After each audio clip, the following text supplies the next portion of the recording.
Hey guys, Andrew here. Welcome back to UpIQ, and in this video I'm going to show you how to search for products using Google Lens. Now there's two ways you can actually identify this and use this within Google Chrome. If you're in google.com and you look towards the search bar towards the right hand side, you will see this little camera here. You can search by image, and if you click on that, you can just drag the image or upload the image to this page and you'll be able to search. Another way how to actually do that is to click the tree that's on the upper right hand side, go down to where it says search with Google Lens, and here you might want to click OK.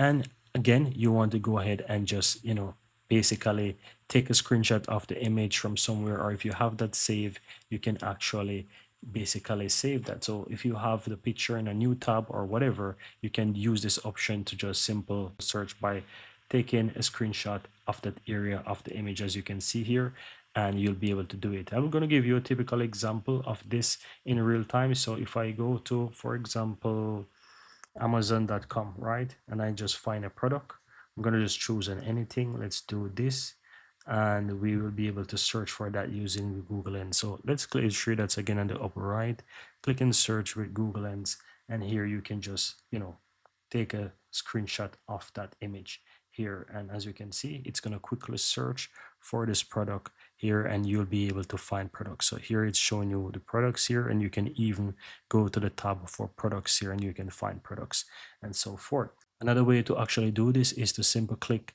this option here by the camera and just drag the image or upload the image. So I can choose whatever. I can choose for example the shoes here, and I can just easily search for this, and as you can see, it's gonna search using the product. But that's it guys, very easy and very simple.